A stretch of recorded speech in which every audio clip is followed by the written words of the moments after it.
Sekarang kita diskusikan yaitu distribusi normal standar ya. Ini maksudnya tentu kurva distribusi normal yang distandarkan ya. Ya. Distribusi normal standar adalah kasus khusus dari distribusi normal ya. Atau semua distribusi normal ya bisa dibikin distribusi normal standarnya ya, kurvanya. Distribusi normal standar ini ya, distribusi normal standar menjadi perhitungan luas daerah di bawah kurva di antara dua titik menjadi mudah ya, secara perhitungannya ya.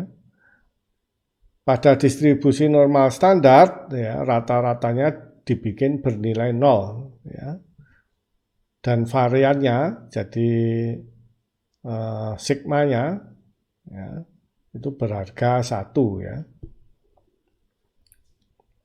Jika X adalah variabel random yang kontinu yang memiliki distribusi normal, maka variabel randomnya Z sama dengan X min mu, ini adalah rata-ratanya dibagi sigma ya. Jadi sumbu X-nya, sumbu Z-nya dari sumbu X atau Z dalam hal ini, mungkin saya tunjukkan. Nah ini Z-nya ini menunjukkan harga dari X min mu dibagi sigma ya. Oke.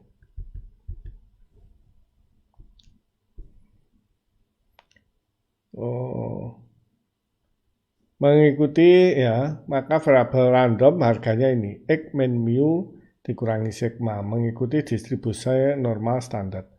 Dinyatakan dengan Z n 0,1 ya, ini yang Z-nya bernilai 1.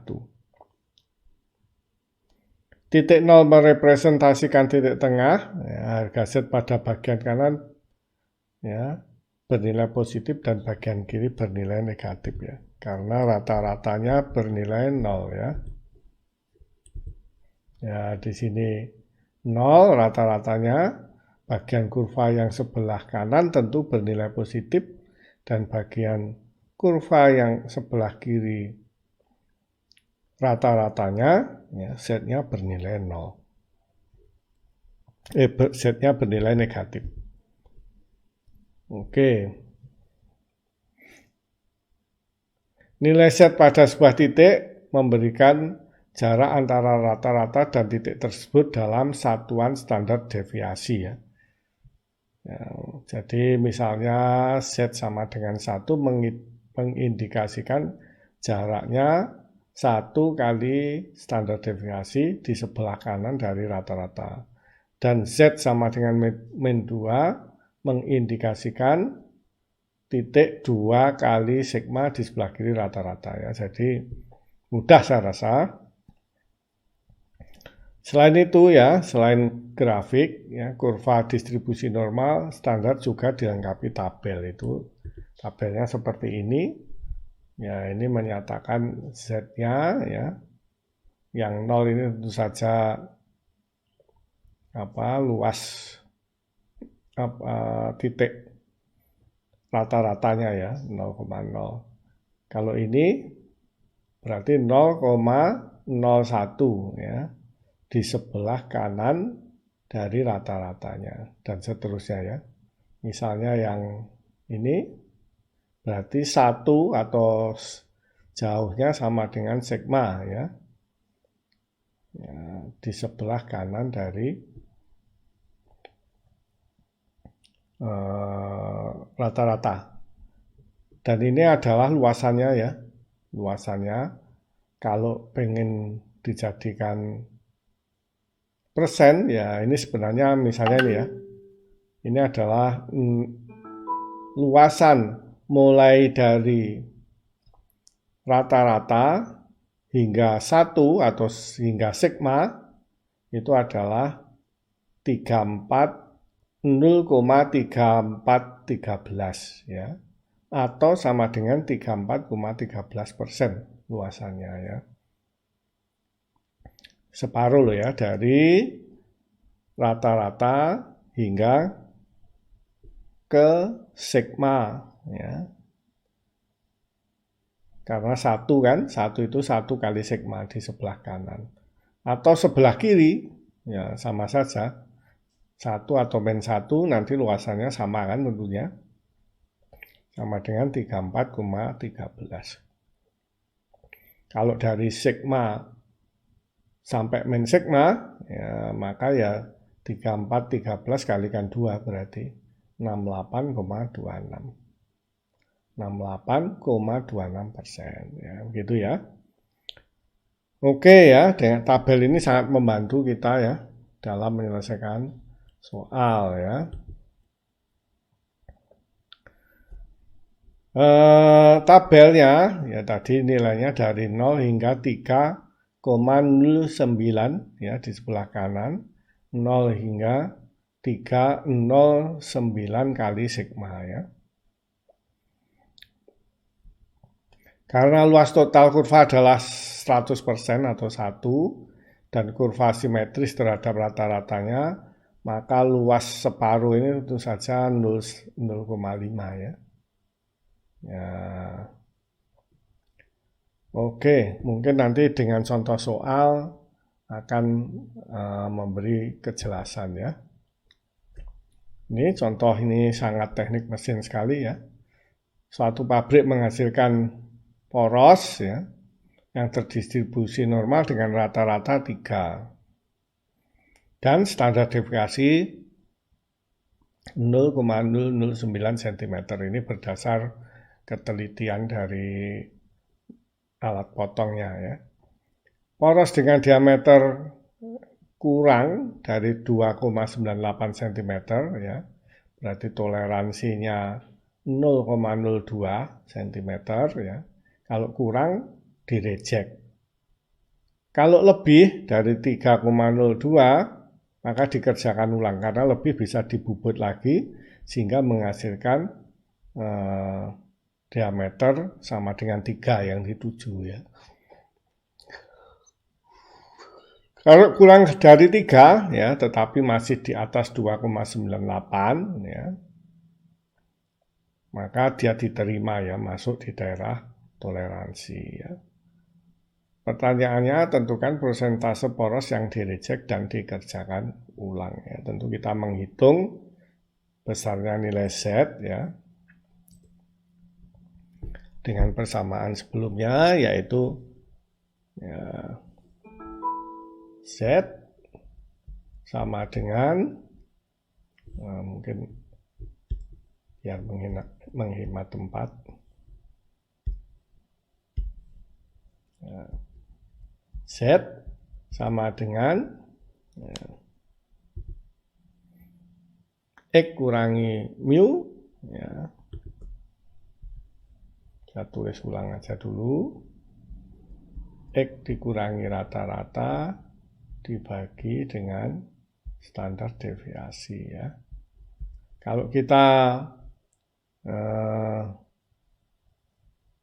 poros yang akan yang lebih dari 3,02 berarti yang dikerjakan ulang ya. Maka kita menuliskannya 3,02 ya, ini kan X-nya dikurangi ya, 3 ya, 3 adalah rata-ratanya ya, terus kemudian standar deviasinya 0,009 cm ya. Nah, ini saya sudah menghitung ya 2,222 ya. Oke. Sekarang kita lihat di tabel yang 2,222. Ya, mana tabelnya ada tadi? 2,22 berarti ini ya. 48,68 ya.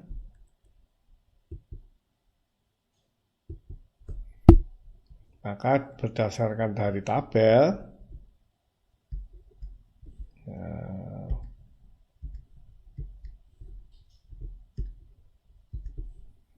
untuk Z sama dengan 2,222 akan diperoleh luasannya daerah di bawah kurva ya. A dari 3 sampai 302 ya, sama dengan berapa tadi? 48,68 ya, 0,4868 atau 48,68% ya. Oke, berarti 2,22 di sini ya. Nah, ini untuk diameter 3,02 ya, atau 0,02 ini 0,02 cm ya, lebih besar daripada diameter yang dituju ya. Oke. Kembali ke sini, ini luasnya adalah 48 atau 0,48 gitu ya. Biar mudah mungkin 48,68 apa gimana tadi? 48,68 ya. 0,4868. Ini adalah batasnya dari rata-rata hingga 3 ini untuk 3, berapa tadi? Ya, kita harus lihat soalnya. Ya. Oh hilang. Udah turun sendiri. Oke. Ini adalah untuk diameter 3 dan 302 ya. Ini diameter ya, 3 rata-ratanya. Ini 3,02. Atau ini bertepatan dengan luasan dengan Z sama dengan 2, berapa tadi? 2,2222. Ya, ini adalah nilainya ya, yang warna hijau. Maka luasannya yang sini, yang antara sigma dengan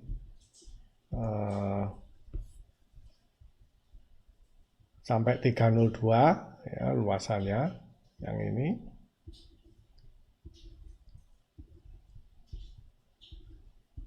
adalah ini ya, 48,68 ya. Sehingga luasannya daerah yang di luar situ, yang sisanya yang sini, yang warna merah, karena ini separuh ya, sehingga 0,5 yang sini, luasan yang sini 0,5 ya.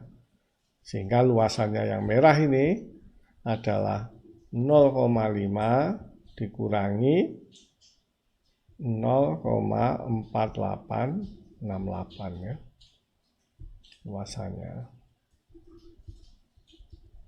ya, sama dengan saya sudah menghitung 0,0132 ya, atau sama dengan 1,32%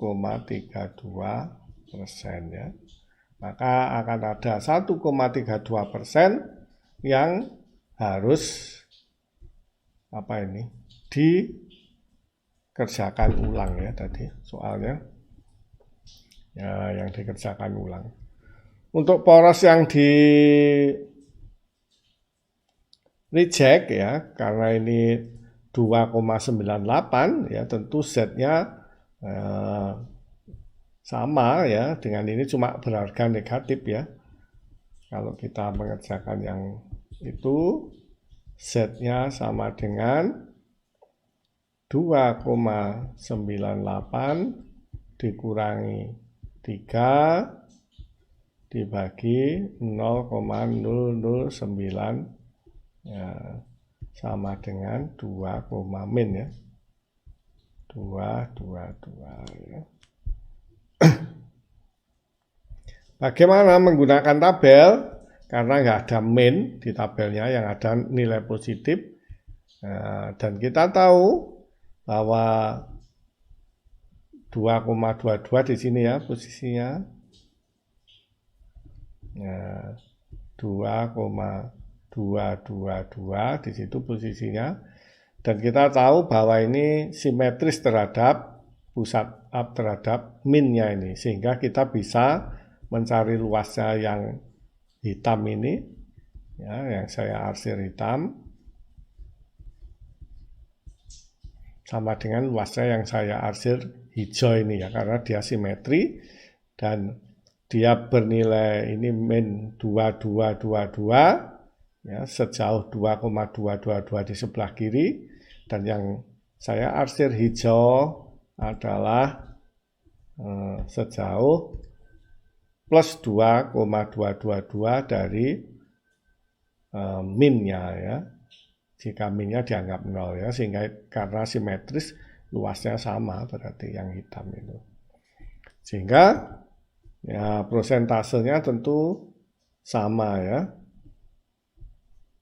Mana tadi? Nah ini ya, kita mengerjakan di dua tempat.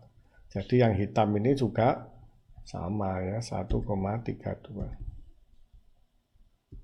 Nah yang ini juga 1,32% ya. Oke, ya kita mengerjakan dengan cara sebelumnya, hasilnya harusnya sama ya. Berarti kita menggunakan Excel yang sudah kita buat ya sebelumnya, Excelnya hasilnya harusnya sama ya. Tapi Anda harus buat Excelnya itu ya. Nah, kita coba ya, kita hitung pakai Excel kita. Kita bisa menggunakan Excel ya untuk soal kita, ya kita ganti, kita sesuaikan rata-ratanya 3, sigmanya 0, berapa tadi? 0,009 ya, sentimeter. Terus kita pengen tahu luasnya dari 3 sampai 3. Nah, ini incrementnya kita bikin kecil.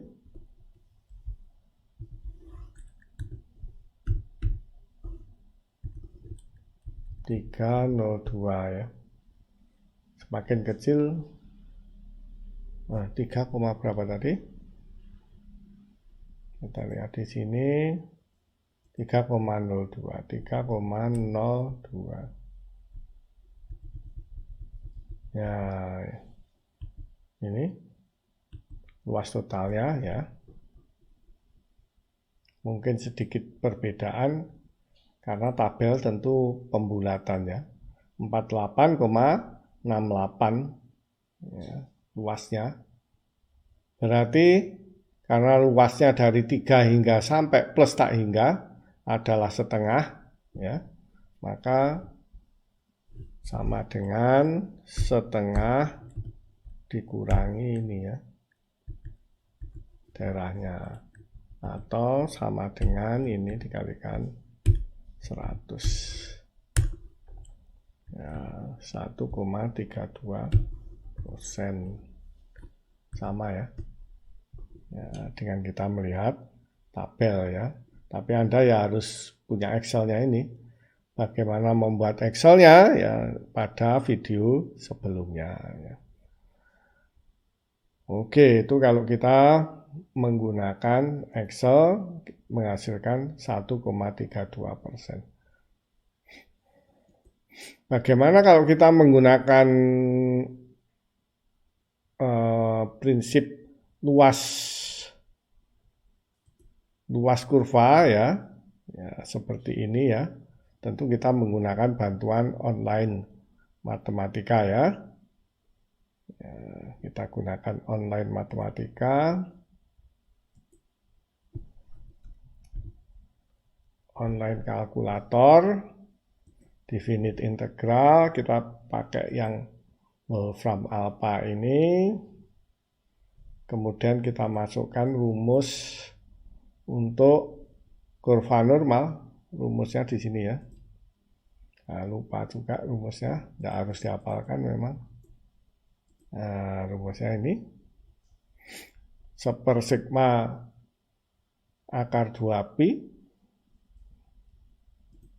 maka ini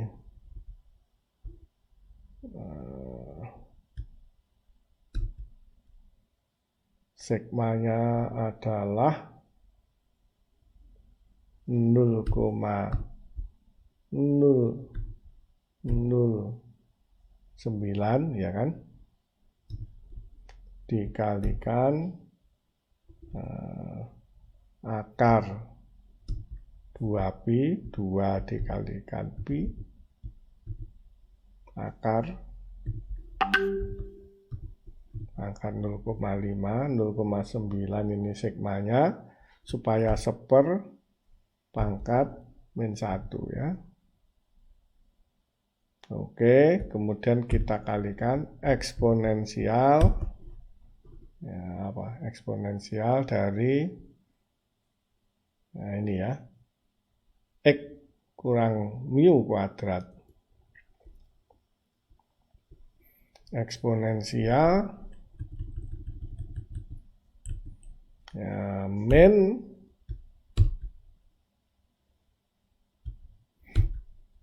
X-nya adalah berapa X ya? Nah, sebenarnya kalau rumusnya ini kita kopikan itu ya lebih mudah ya.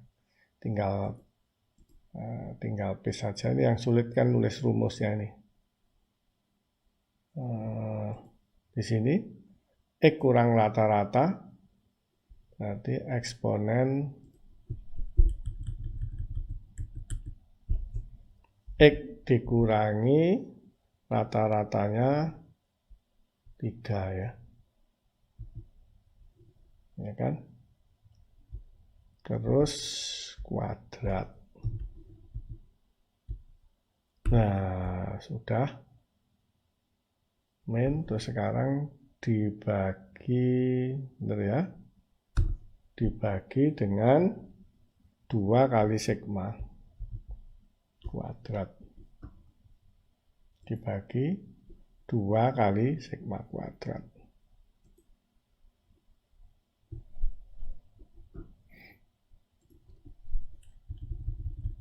Nah, dibagi 2 kali sigmanya 0,009 kuadrat. Eksponensial tutupnya ya. Dari X sama dengan 3 sampai 302 ya. Oh benar, 302 soalnya. 3 sampai 302 ya, benar ya. 3.02. Submit.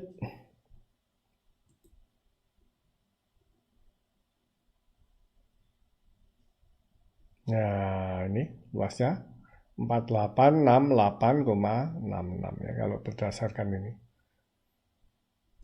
48,68 ya. Sama kan dengan ini. 48,6866 ya. Ini karena pembulatan aja, ini tentunya lebih akurat yang dengan perhitungan ini. Atau kalau kita menggunakan Excel sama ya, 48,6866 kali ya, 48 ini 6789 ya. Ini karena faktor pembulatan aja. Ini kalau increment-nya saya perkecil lagi ya, tentu akan mendapatkan hasil yang lebih mendekati 48,68 ya. Yang paling tepat nilainya adalah yang di sini. Ini kok nggak muncul ya untuk digit yang lebih besar lagi. Ini bisa diperbesar digitnya. Rumusnya bisa dicek di sini, integral dari 302 ya. Ini seper sigma akar 2pi E pangkat X min 3 rata-rata kuadrat dibagi 2 kalikan 0,009 kuadrat. Ini lebih mudah dilihat ya, karena bentuk matematikanya kelihatan jelas di sini dan luasnya sama dengan itu. Oke, begitulah ya. Kita sudah menggunakan grafik distribusi normal standar ya, distribusi normal standar. Kemudian ada tabelnya ya, tabelnya ini yang kita gunakan, yaitu kita memperoleh luasan kurva 48,68% ya, dan akhirnya dari perhitungan itu maka kita bisa memperkirakan berapa poros yang harus di-reject, yaitu 1,32%, dan poros yang harus dikerjakan ulang ya sama 1,32%. Begitulah ya, mudah-mudahan dengan penjelasan dan contoh soal bisa dipahami tentang grafik distribusi normal dan penggunaan tabelnya. Sedikit berbeda ya dengan populasi dan sampel ya. Kita akan membicarakan distribusi sampling ya. Sampel dan sampling harap dibedakan ya. Distribusi statistik dari sampel disebut juga dengan distribusi sampling atau sampling distribution ya. Jadi jika ada M sampel dari populasi punya M ya. Populasinya punya jumlah data N, kemudian sampelnya punya data M. Maka harga rata-rata dari tiap sampel, jadi sampelnya ngambilnya lebih dari 1 ya. Kemudian masing-masing ada harga rata-ratanya. Ya tentu tiap sampel tadi memiliki rata-rata sendiri kan. Ya, terus kemudian rata-rata dari sampel ya. Biasanya rata-rata dari masing-masing sampel itu merupakan variabel random sehingga dia seharusnya terdistribusi secara normal ya. Ya, itulah yang akan kita diskusikan. Nanti coba kalau ada gambarnya nanti kita pada slide berikutnya akan kita jelaskan sampling ini. Ini tadi distribusi rata-rata dari sampel, jadi rata-rata sampelnya masing-masing punya rata-rata, ya, dan biasanya simbolnya ya karena kita bisa mengambilnya jumlah sampling hampir unlimited ya, oleh karena itu biasanya disimbolkan dengan mu, ya, terus X bar. Rata-rata dari populasi mu dapat diduga menggunakan rata-rata dari distribusi sampel ini. Oke, standar deviasi dari distribusi sampling dinyatakan dengan sigma X bar yang besarnya sama dengan ini ya. Ini jika jumlah sampel dari populasi ya, dibagi dengan jumlah N itu dari populasi ya. Dan jumlah sampelnya, jumlah variasi sampelnya M itu lebih kecil dari 0,05, maka kita menggunakan rumus ini ya, sigma dibagi akar N. Ya, jika jumlahnya lebih besar, ya, artinya sampelnya diambil lebih besar, maka ada faktor koreksi lagi ini ya. Bagaimana sampai ke rumus ini tentu setelah melalui ya, berbagai banyak data gitu ya, dan sampailah kepada hal ini ya. Ya, biasanya ya evaluasi parameter distribusi sampling sigma X disebut juga dengan standar error ya, dari rata-ratanya. Rata-rata dari sampling ya diharapkan sama dengan rata-rata dari populasi tentunya. Ya, mungkin ini akan ada gambaran ya. Seandainya ada populasi jumlahnya 10.000, kemudian mengambil berapa ini? 10 ya. 10 data ya diambil dari populasi, kemudian 10 data lagi dari populasi, diambil 10 data lagi dari populasi, tentu kita bisa mengambil banyak ya, set populasi. Nah, nanti rata-rata dari populasi-populasi ini ya akan menghasilkan distribusi normal seperti ini ya. Dan karena dia sampel, ya tentu standar deviasinya ya lebih kecil dibanding dia harus standar sebaran dari yang populasi ya, mudah dipahami itu. Contohnya adalah seandainya kita mengevaluasi penghasilan ya di Ijen gitu ya, daerah Ijen ya tentu dia standar deviasinya lebih kecil dibanding kita harus mengambil data penghasilan di daerah Malang ya, populasinya Malang. Oke, misalnya contoh lagi ya, yang sedang maraknya sekarang adalah elektabilitas dari kandidat presiden ya, diambil dari Jawa Timur, Jawa Barat, Jawa ya, Sumatera dan sebagainya. Tentu standar deviasi di Jawa Timur lebih kecil ya dibandingkan standar deviasi dari Indonesia, begitu kira-kira. Nanti sampling ini mestinya membentuk min-nya dari sampling ini membentuk kurva normal karena ya, hampir unlimited ya. Ini adalah rumus-rumusnya dan ini gambarannya. Dia lebih lebar untuk populasi dan samplingnya lebih sempit. Ya, nanti kita akan bahas ya, diskusikan ini ya dengan mengikuti video-video, ada 6 video ini. Silahkan dilihat di link aslinya atau kita ikuti video berikutnya ya, yang akan dimainkan 6 buah link yang di list tersebut. In this question, we have a sample. We have taken a sample from a population, and this population mean has has a certain, and the population has a certain mean, and we have a certain sample mean. And we also find that we have a standard deviation of our sample, which is 9.0, and the sample size is n equals 9.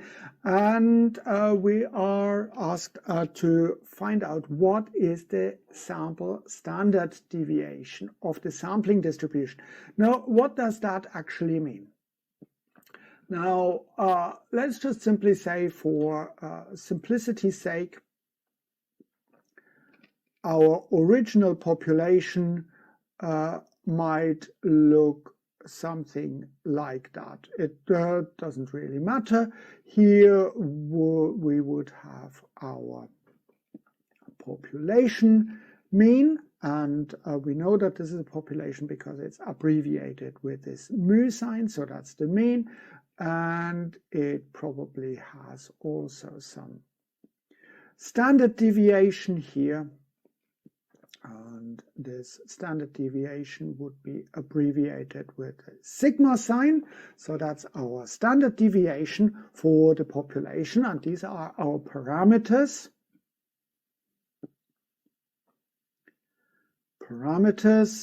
Mu and sigma for our original population. And now I can draw samples from that. I just simply take a sample of this population, and this sample would be characterized by the sample size. It would be characterized by the mean of the sample, that's the X bar, and it would be characterized by the standard deviation. Now, if I take loads and loads and loads of these samples with sample size n, then the central limit theorem tells us that we would end up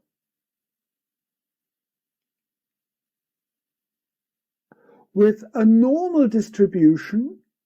So that would be our sampling distribution.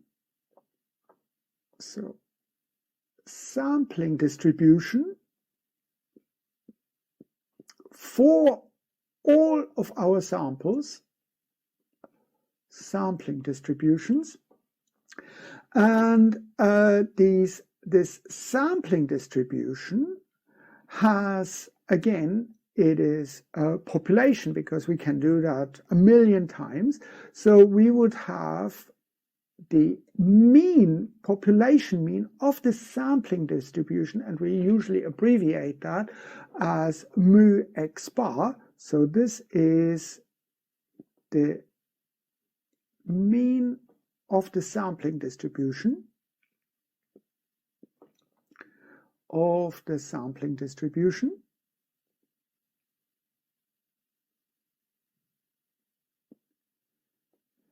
and it is a normal distribution.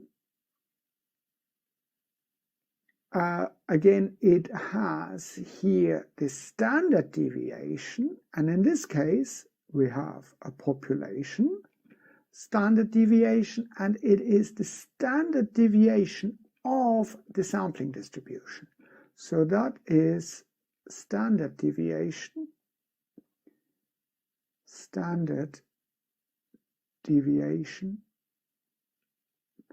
of the sampling distribution.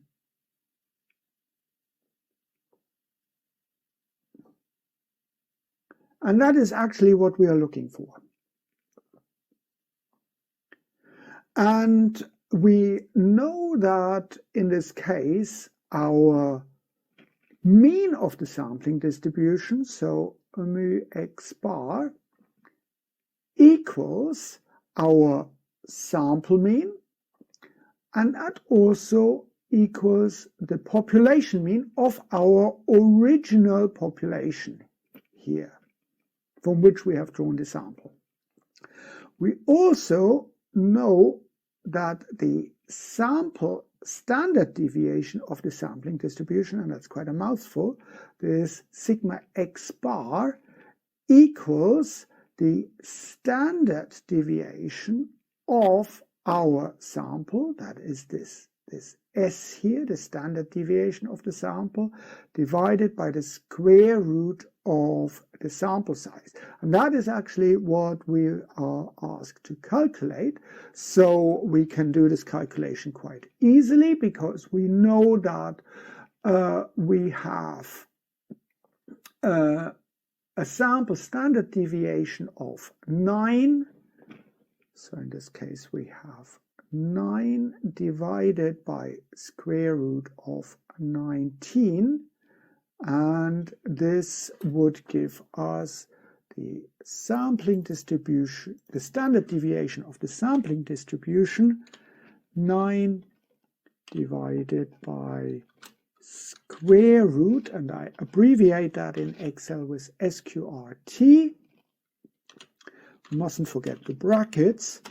So this gives us the square root of the sample size, and here we have our standard deviation. So this is the standard deviation of our sampling distribution. And very often we are trying to, when we use hypothesis testing, we cannot use usually our original population, because we usually don't have this standard deviation of our original population. We don't know that, but we know actually the standard deviation of our sampling distribution, and that's why this equation here, why this calculation is quite important to carry out. Demikianlah ya video pertama dari Peter Klapa ya, dari School of Business di University of Canterbury ya, UK. Canterbury itu di sebelah timurnya London ya, yang dekat pantai. Nah, terus di Englandnya, meskipun disebut UK ya biasanya, karena UK itu terdiri dari 4 negara ya, agak aneh memang. England, Scotland, kemudian yang satu pulau itu apa? Wales dan Irlandia Utara atau Northern Ireland ya, karena yang selatan Republic of Irlandia itu negara sendiri, tidak masuk UK ya. Di videonya oleh Peter Klapa tadi diskusikan tentang dasar-dasar sampling ya. Ya, yang memiliki jumlah populasi N, kemudian rata-ratanya tentu X bar dan standar deviasinya S misalnya ya. Maka bagaimana menghitung rata-rata dari sampling serta standar atau distribusi dari sampling, atau biasa disebut standar error ya, didiskusikan pada video tersebut. Pada video berikutnya, video kedua, akan disajikan video oleh Profesor Brandon Myers ya, dari jurusan matematik Universitas Maryland, Baltimore County, USA ya, Amerika ya. Sama, cuma ada istilah baru di situ adalah rata-rata dari means ya, rata-rata dari means. Nah, itu menegaskan lagi tentang sampling begitu. Mari kita ikuti video berikutnya dari Profesor Brandon Myers. We're going to do an example of finding the mean and standard deviation with a sampling distribution problem. Now, here's how this works. We know that if you take enough samples from a population, we can estimate the mean and standard deviation of the true population. Okay? And we're talking about estimating. Now, here's how this works. We have a total population, and that's what's in this whole chart or table here. That's the entire population. Okay, now from that population, I'm going to take samples of size 4. So here we take 22, 24, 26, and 28. That's in a sample. And then we took another sample randomly of sample 2, size 4, and another sample, and so forth. And then what we did is we found the mean for just sample 1. So we added up 22, 24, 26, 28, divided it by 4, and our mean for that sample was 25. So our X bar 1 for our first sample is 25.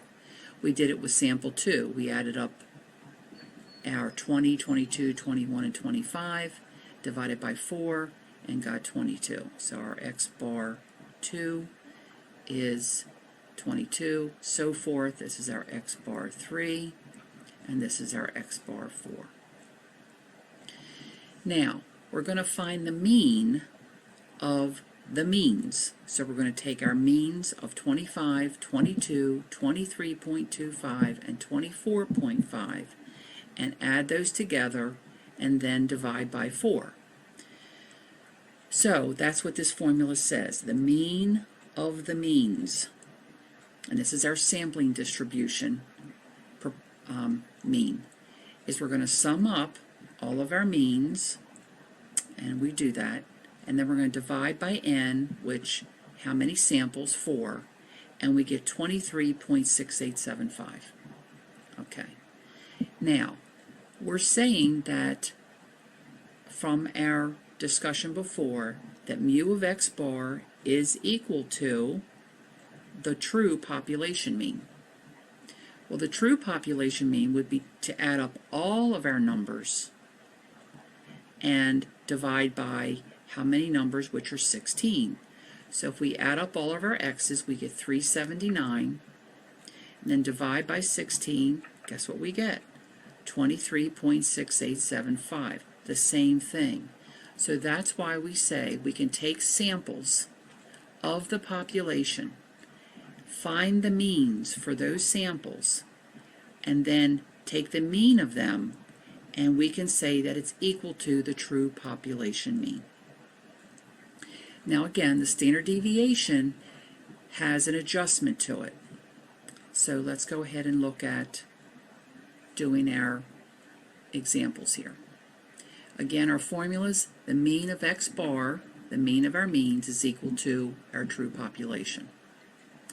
And our standard deviation of our means is equal to the true population divided by the square root of n.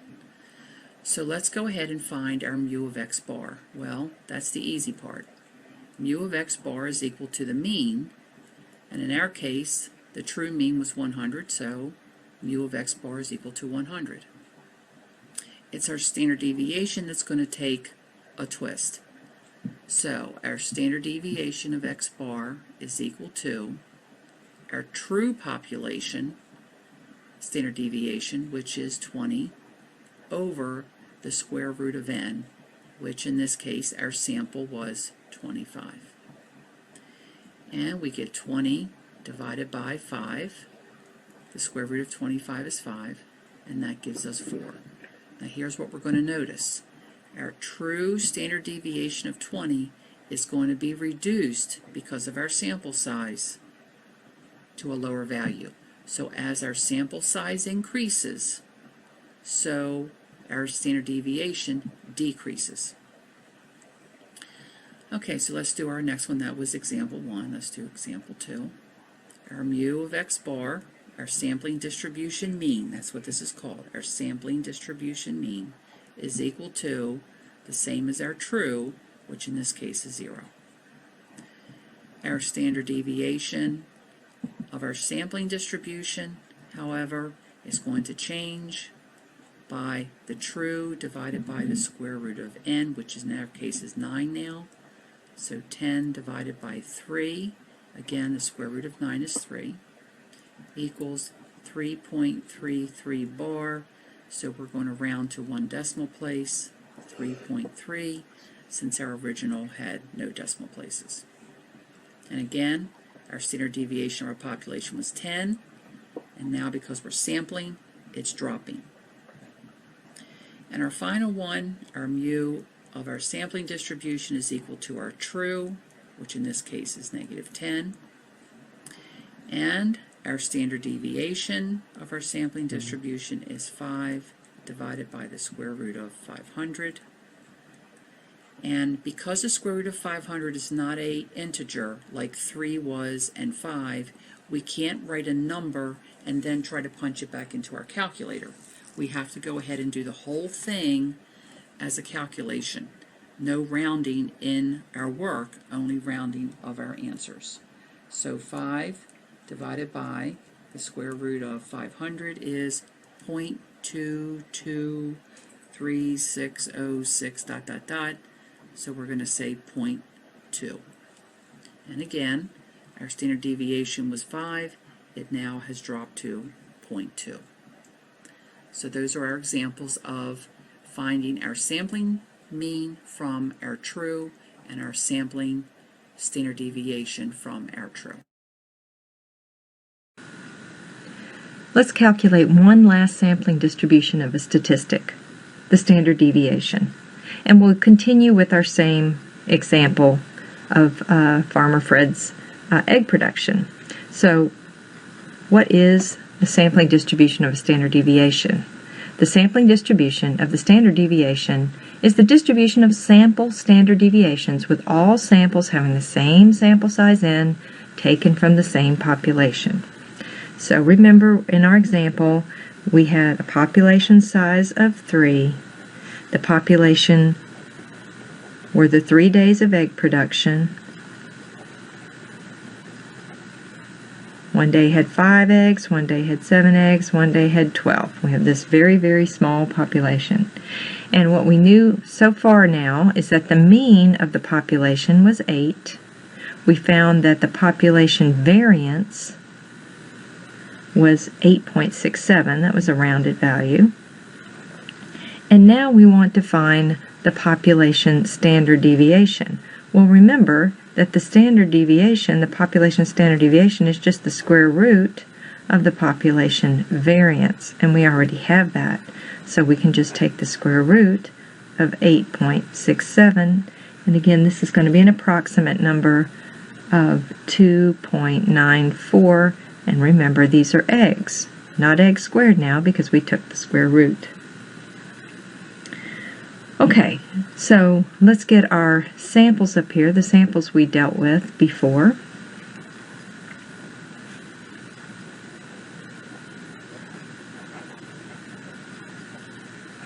We had 9 of them.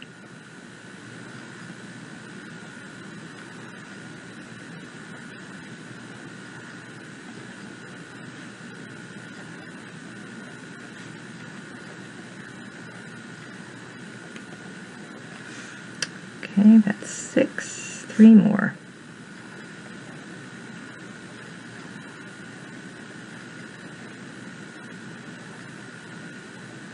Okay, and for each one of these we had calculated the sample mean. Recall they were, let's see, 5, 6, 8.5, 6, 7, 9.5, 8.5, 9.5, and 12. And for each one, we had calculated the sample variance. We had 0 and 2 and 24.5, 2 and 0 and 12.5, 24.5, 12.5, and 0. Okay, so this is going to be easy for us to calculate our sample standard deviations because we will just take the square root of s squared.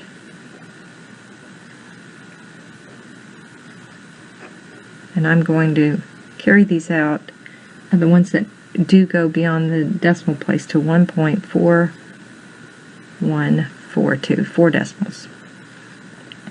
Okay, the square root of 24.5,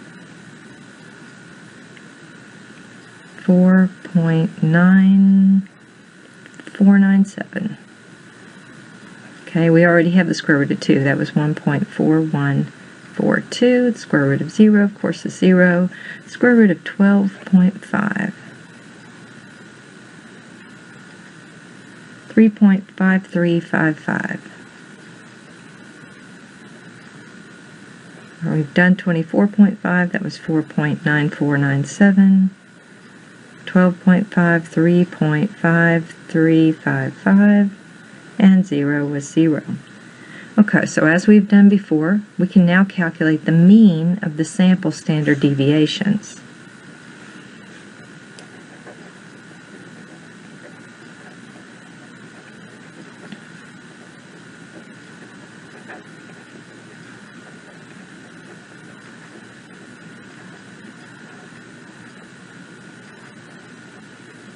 Okay, one way to do that is to add all the ones that we obtained up and divide by the number we have. And recall we have 9 samples. So let's see, we've got 0 plus 1.4142 plus 4.9497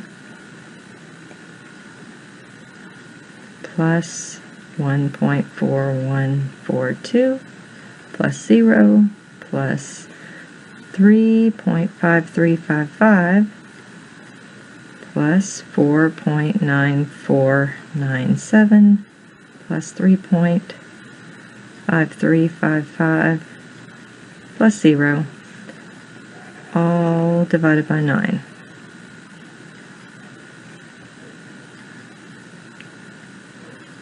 And when we do that, we get 19.7988.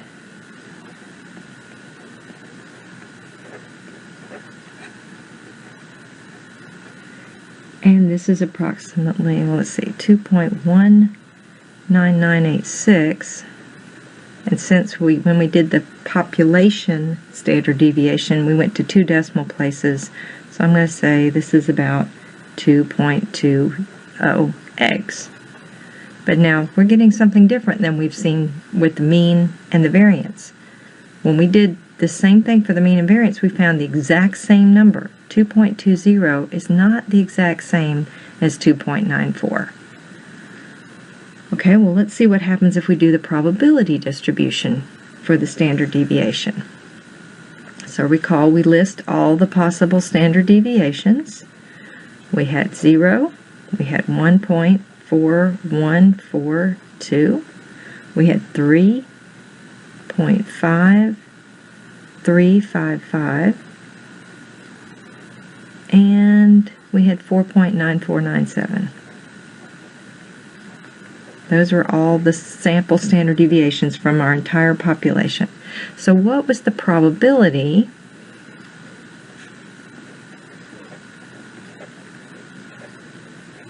that we get a 0 standard deviation?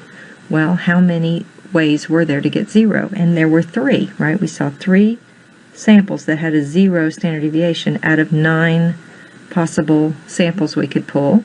How many had 1.4142? There's 2 of them. 3.5355, 1, 2. There were 2 of those. And 4.4947, 1, 2, 2 of those. Again, we add these up. 5 plus 4 is 9. So we've accounted for our entire sample space, and now our x times the probability of x. So that's 0, of course. And then here, I'm going to just go ahead and go to a decimal, 0.3143. That's when you multiply 1.4142 times 2/9. And 3.5355 times 2/9, 0.7857.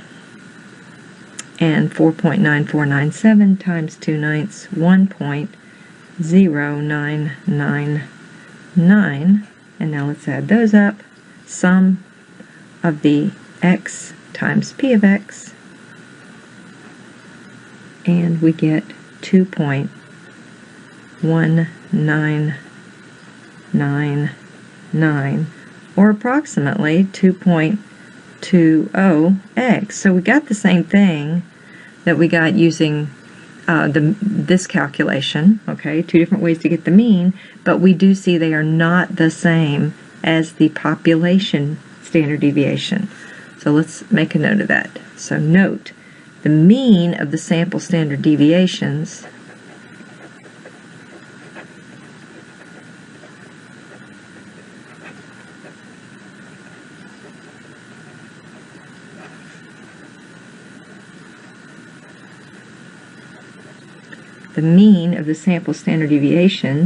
is not equal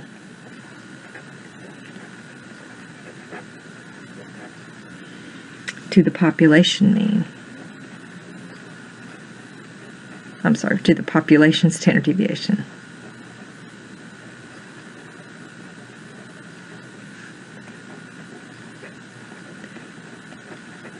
So we got 2.20 For the sample standard deviations and for the population standard deviation, we got 2.94. So we see that they're not the same. However, they're not that far off. But what we do say here then is that the standard deviation, therefore,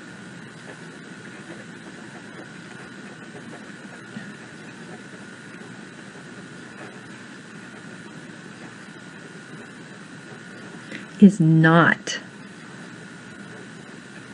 an unbiased estimator.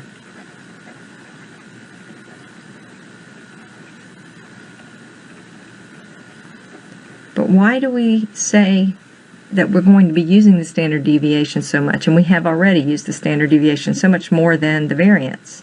And that gets back to the units. The units on the variance are units squared. And the standard deviation, while not the same, it's not terribly far off. So we will be using the standard deviation as our measure of variation in the data. It is important to know, though, what statistics are unbiased estimators and what statistics are not unbiased estimators. Demikianlah ya video yang ketiga yang lagi sedang membicarakan sampling lagi ya dari Kati Arcangeli, itu associate professor di Rowan State Community College di Tennessee, USA ya. Di sini bagusnya ada contoh data ya. Dan didiskusikan tentang rata-rata dari sampel serta standar deviasinya ya. Pada video berikutnya yaitu video keempat nanti kita lihat video dari Main Cetin Kaya Randel ya, Profesor Main Cetin Kaya Randel dari Duke University Durham, North California ya, di USA tentu saja ya. Contohnya pengambilan tinggi di masing-masing daerah nanti sering ya tinggi dijadikan contoh sampling random ya, dan tentu sampel dari distribusi dari sampel tentu lebih sempit ya, atau standar deviasinya lebih kecil dibanding dengan populasinya. Baiklah, kita ikuti video yang keempat. Hi, in this video we're going to talk about sample versus sampling distributions, two things that sound very similar, build upon each other, but are actually quite different, and provide a light introduction to the central limit theorem. So assume you have this population that you're taking samples from. You can go out and grab many samples from this population. And looking at one sample at a time, from within each sample we can calculate a sample statistic. If the data that you're collecting on the sampled individuals is numerical, this sample statistic might be a sample mean. For example, if you're asking each sampled individual their age, we might calculate the average age and call that our sample mean, our sample statistic. If, on the other hand, the data is categorical, we might be, for example, asking them whether or not they're going to be voting in the next presidential election. We could calculate sample proportions. So we can calculate such statistics from each one of the samples that we have gathered. And at the end, we end up with a series of observations, a series of sample statistics that arise from each one of the samples. We would expect these to be somewhat similar to each other if our sampling scheme is good and our sample size is sufficiently large, but we would not expect them to be exactly the same. So the distribution of these sample statistics is basically what we call the sampling distribution. On the other hand, the distribution of the observations from within each sample is what we call sample distribution. So let's give an example. Assume that we're interested in the average height of U.S. women. So our population is all U.S. women, and we'll call our population size capital N. The parameter of interest here is the average height. Height is a numerical variable, so we're calculating an average or a mean, so we can call that our mu, the population mean. Let's assume we had data from every single woman in the U.S. Now, let's stop here for a second. If we had this data, we wouldn't need to do any more in terms of sampling from this population because we would already have the answer. But let's assume that we have this, and using this data we could find the population mean, which would be probably about 65 inches. In order to calculate that, all that we would need to do is add up the heights of each one of the women in the population. I'm calling each one of these women an X, and divide it by our total population size, and calculate our population parameter mu, which we said we might expect to be around 65 inches. Using these data, we could also calculate the population standard deviation. Just like we have a formula for the mean, we have one for the standard deviation. We could plug all of these women's heights in there and calculate a measure for the variability of these heights. We wouldn't expect this number to be very small, since the heights of all women in the US are probably very variable. For example, it's possible to find women as short as 4 feet to as tall as 7 feet tall. Now let's assume that we're going to take a random sample of 1,000 women from each state. So I start alphabetically at Alabama. I go out and randomly sample 1,000 women from this state. I'm calling each one of these ladies an X as well. And using these data, I can calculate a sample average for Alabama. I go out to many, many other states. I end up in North Carolina. Also grab a series of 1,000 women, I'm randomly sampling them, record their heights, and calculate a state average, a sample state average for North Carolina, go out to many, many more states, and finally end up in Wyoming. Once again, collect a random sample of 1,000 women and calculate the average height based on the sample data. So now our new data set consists of sample means. So instead of my data being individuals whose heights I'm recording, now my data is actually sample statistics. The distribution of these sample means is what we call the sampling distribution. Let's take a look at some of the properties of this sampling distribution. The mean of the sample means will probably be around 65 inches as well, because we wouldn't expect to find too many states that are too far off, that yield a sample average that are too far off from the population mean. The standard deviation of the sample mean, so now we're looking at how variable are these data, also called the standard error, remember, will probably be much lower than the population standard deviation, since we would expect the average height for each state to be pretty close to one another.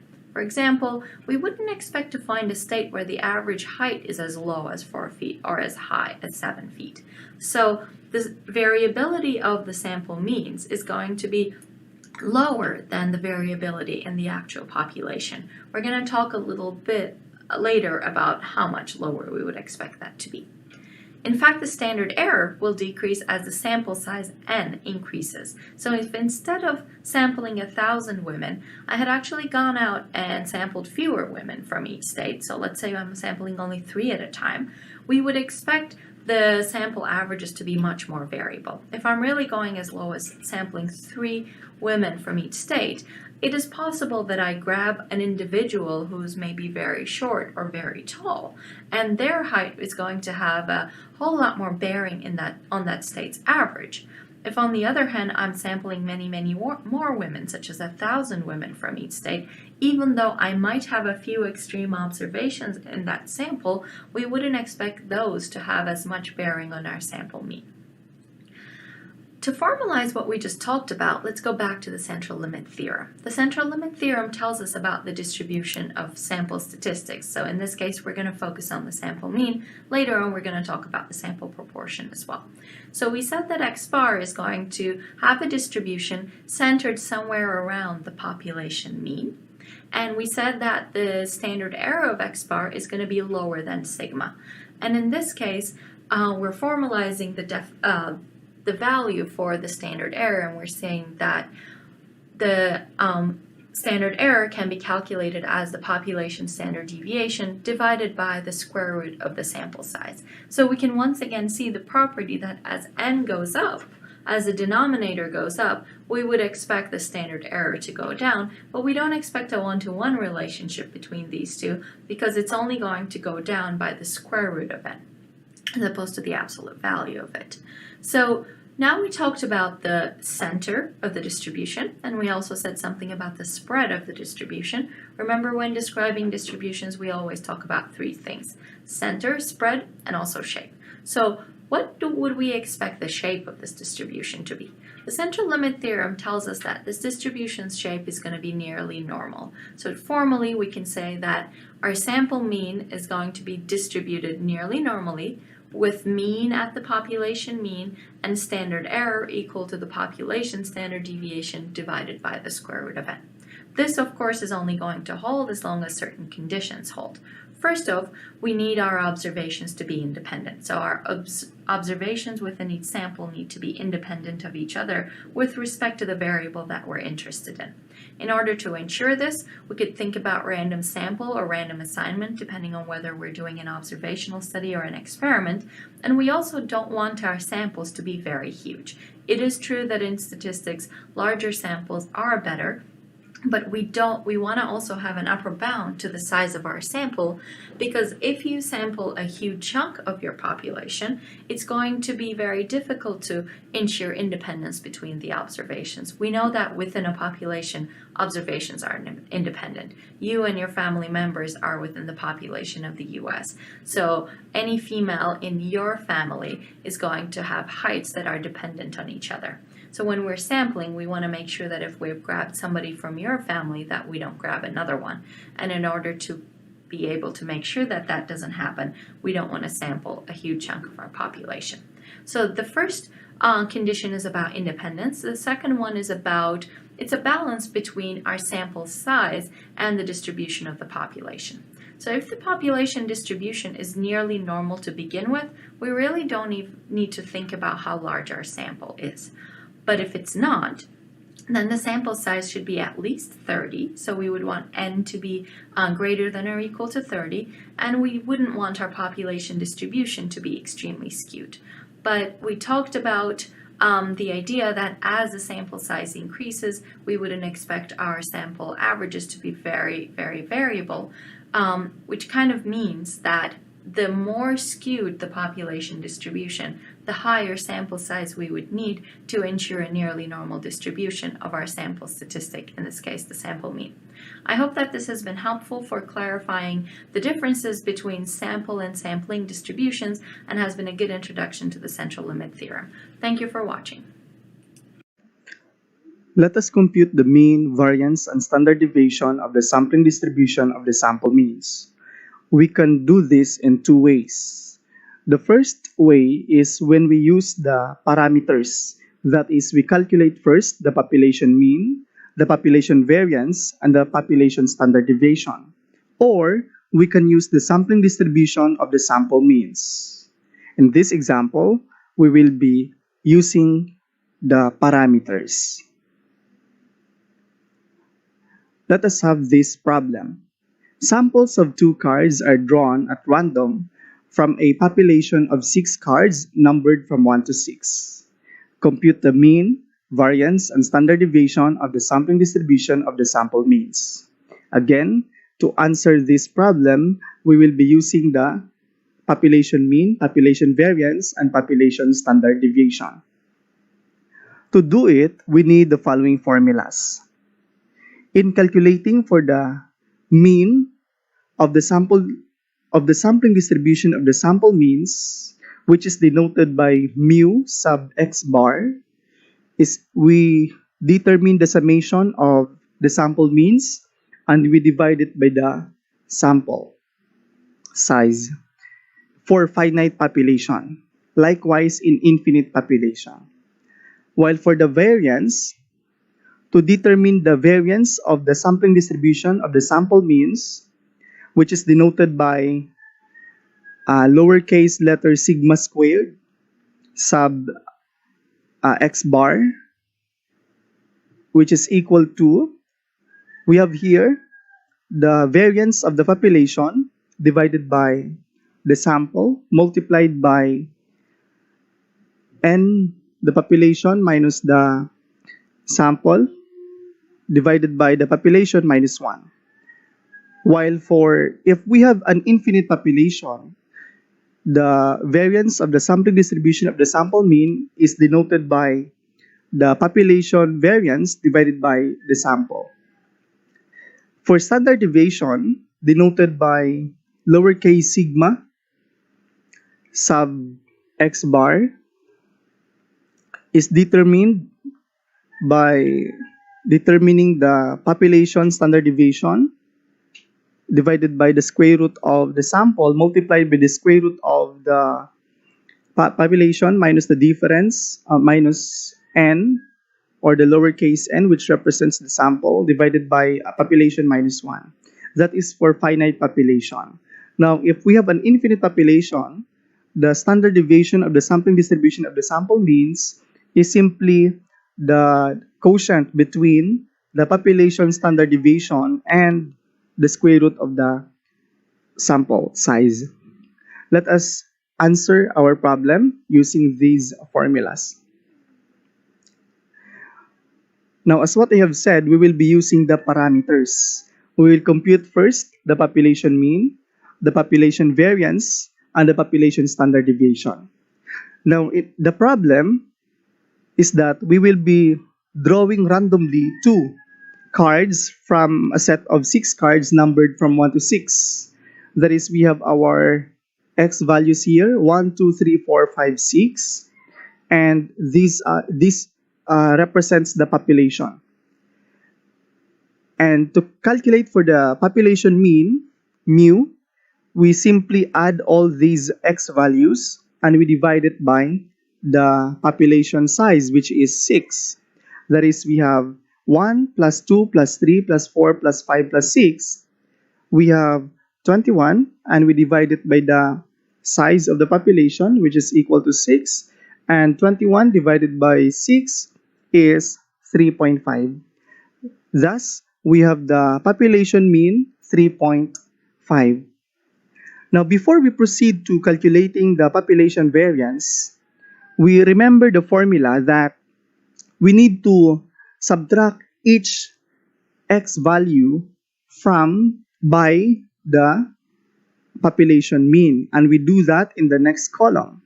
We have X minus the population mean. We have 1 minus 3.5 is negative 2.5.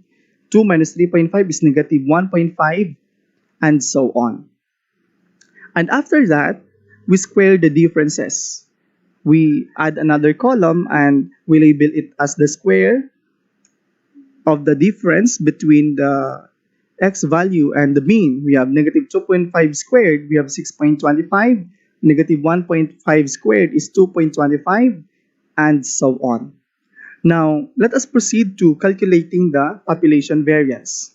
Again, let us have this formula, the summation of the squares of the differences between each X value and the mean divided by the population size. That is, we add all the values here, 6.5 plus 2.25 plus 0.25 plus 0.25 plus 2.25 plus 6.25, and we got the sum 17.5. We divide by the population, which is 6, and we got the value 17.5 divided by 6 is 2.917 in 3 decimal places. That is now the population variance. Now is the population standard deviation. We knew that to determine the standard deviation, we get the square root of the variance. Now, we have the square root of 2.917, which is equal to 1.708. We have now the value of the population standard deviation, the population variance, and the population mean. Now, we will be using these values in calculating for the mean, variance, and standard deviation of the sampling distribution of the sample means. Now, let us have the formula. Now, the mean of the sampling distribution of the sample means is equal to the population mean. That is one of the properties of the sampling distribution of the sample means. Always remember that the mean of the sampling distribution of the sample means is equal to the population mean. We have already calculated the population mean, which is 3.5. Thus, the value of the mean of the sampling distribution of the sample means in our problem is also 3.5. Next is, we have to calculate the variance of the sampling distribution of the sample means. Now we have this formula, and we will just input the given in this formula. We have the variance of the population, which is equal to 2.917, wherein n, the sample, we are going to draw 2 out of 6 numbers. And we have n, the population, which is 6, minus the sample, which is 2, and 6 minus 1. We have 2.917 divided by 2 times 6 minus 2 divided by 6 minus 1. And calculating this, we will arrive at the value 1.167 in 3 decimal places. 1.167 is now the value of the variance of the sampling distribution of the sample means. Now, the standard deviation of the sampling distribution of the sample means is simply the square root again of the variance of the sampling distribution of the sample means, which is 1.167. Thus, to determine the standard deviation of the sampling distribution of the sample means, we determine the square root of 1.167. And using our calculator, we got our square root 1.080 in 3 decimal places. Again, in calculating for the mean, variance, and standard deviation of the sampling distribution of the sample means, we can use the population mean, variance, and standard deviation. Do not forget that the population mean is also the mean of the sampling distribution of the sample means. Demikianlah ya video yang kelima ya dari Lilo Larino ya, yang punya Research and Statistics Channel ya, seorang Filipina ya, yang bagaimana ya, ini justru terbalik ya, dari populasi ya, bagaimana kalau kita mengambil sampel, harapannya gimana. Yang sering diaplikasikan tuh justru sebaliknya, dari sampel kita menduga populasi gitu ya. Dan video berikutnya yang terakhir ya, yang ke-6 dari Simple Learning Pro ya, channel ya, yang mendiskusikan dengan jelas ya, disertai animasi yang bagus ya. Biasa yang bikin channel-channel itu penjelasannya dan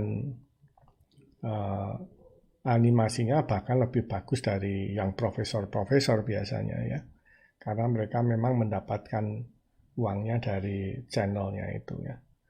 Marilah kita ikuti video yang ke-6, yaitu video yang terakhir dari list ini tentang sampling distribution.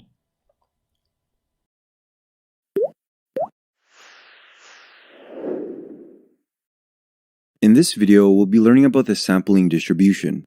But before we talk about sampling distributions, we need to know the difference between a sample distribution and a sampling distribution. So let's go through an example. Suppose we have a population of 10,000 people, and we know that the mean height of everybody in this population is 5'4". Recall that a sample is a small portion of the population that we examine and draw conclusions from. So from one sample, the average height could be 5'3", but in a different sample, the average height could be 5'7" or 5'4". Notice how the sample mean doesn't always have to be equal to the population mean. This is because samples are relatively smaller in size, and because of that, they have more variability, contain less information, and don't always accurately represent the population. So what's the difference between a sample distribution and a sampling distribution? A sample distribution involves taking a singular sample from a population and interpreting the data. On the other hand, a sampling distribution is a distribution of a statistic made from multiple simple random samples drawn from a specific population. So if you were creating a sampling distribution of the sample mean, the first step is to find your population of interest. Let's say we were interested in measuring height.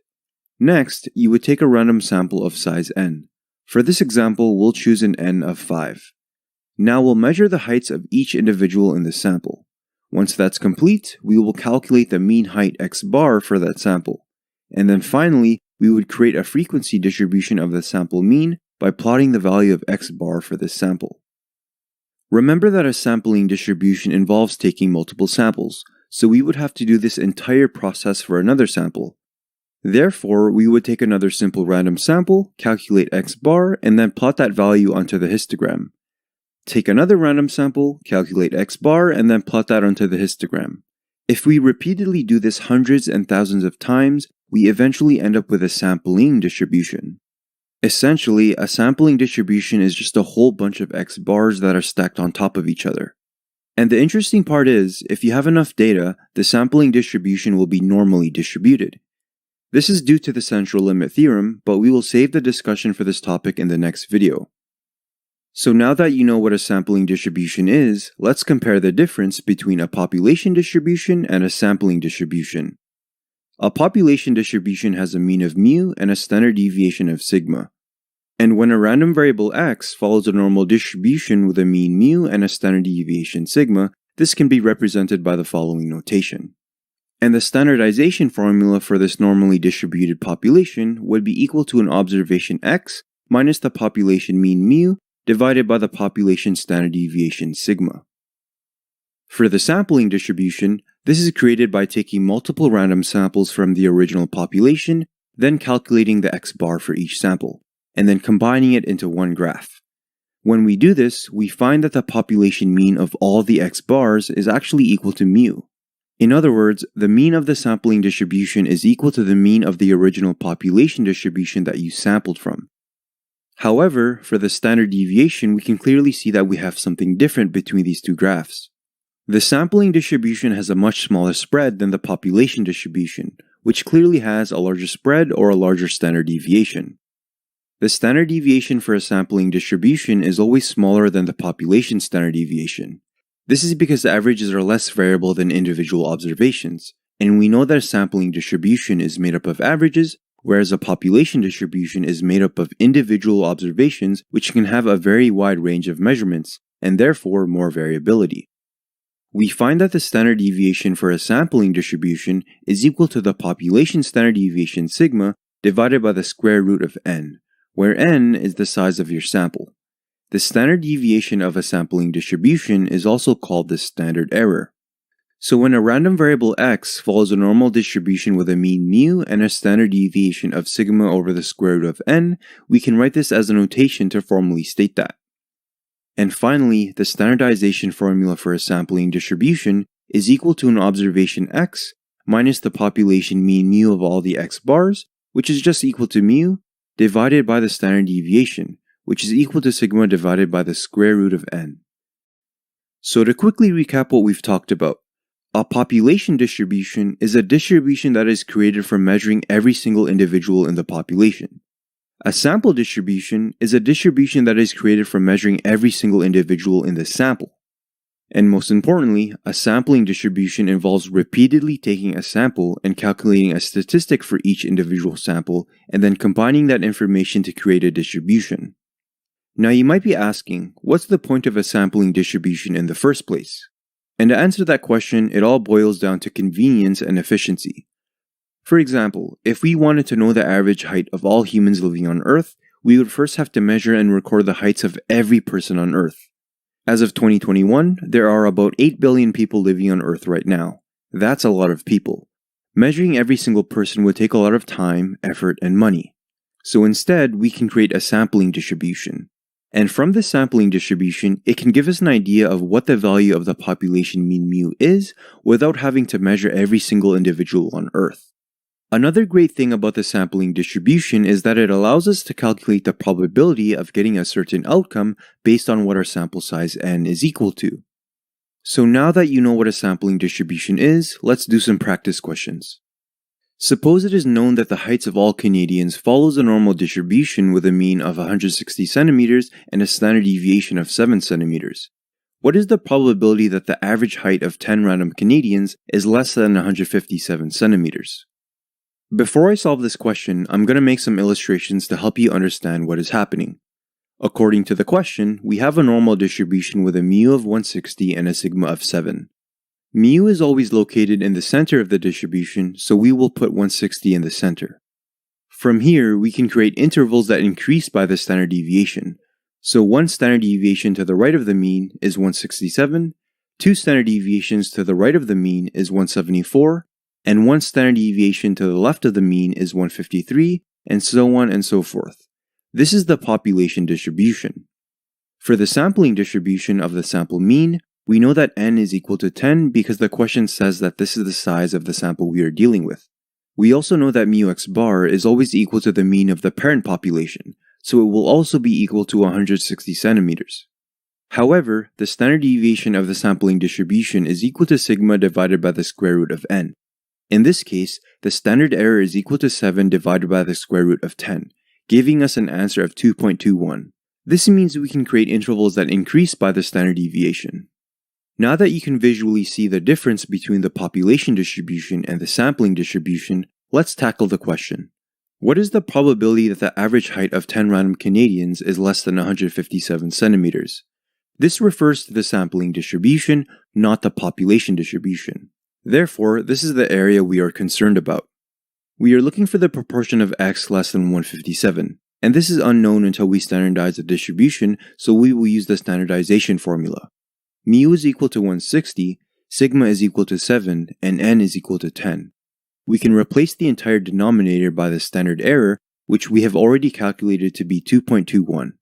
All we have to do now is plug 157 into the formula, and when we do, we get a z-score of negative 1.36, which corresponds to our x value of 157. Now, we can use the z-score table to determine how much area is associated with this z-score. According to the table, a z-score of negative 1.36 corresponds to an area of 0.0869. Therefore, we can say that the proportion of z less than negative 1.36 is equal to 0.0869. This value is in fact the same proportion of x less than 157. As a result, we can say that the probability that the average height of 10 random Canadians being less than 157 is equal to 0.0869 or 8.69%, and that is the answer. For the next example, I'll introduce a part 2 to this question. What is the proportion of all people that have heights greater than 170 centimeters? For this question, it's important you understand that we will not be dealing with the sampling distribution anymore, and this is because the question asks for all people. Therefore, we are going to be working with a population distribution instead. We are looking for the proportion of x greater than 170. In order to find this area, we need to standardize the distribution, and we will do this by using the standardization formula. This time, we have to use the formula for the population distribution rather than the formula for the sampling distribution. Plugging 170 and everything else into this formula gives us a z-score value of 1.43. From here, we can use the z-score table to see how much area is associated with this z-score. A z-score value of 1.43 is associated with an area of 0.9236. However, remember that the z-score table only gives us areas to the left of a z-score value. According to the table, a z-score of 1.43 has an area of 0.9236 to the left of it. However, we want the amount of area associated to the right of this z-score value. Remember that the total area of a normal distribution is equal to 100% or 1. Therefore, we can do 1 minus 0.9236, giving us an area of 0.0764 to the right of this z-score value. As a result, the proportion of z greater than 1.43 is equal to 0.0764. This also means that the proportion of x greater than 170 is equal to 0.0764. Therefore, we can say that the proportion of all people that have heights greater than 170 centimeters is equal to 0.0764 or 7.64%. If you found this video helpful, consider supporting us on Patreon to help us make more videos. You can also visit our website at simplelearningpro.com to get access to mini study guides and practice questions. Thanks for watching. Demikianlah ya, kita sudah mendiskusikan distribusi normal standar ya, dan juga kita sudah mendiskusikan tentang sampling distribution seperti terlihat pada gambar ya. Dengan video ini mudah-mudahan tentang dua hal tersebut akan mudah dipahami oleh para mahasiswa.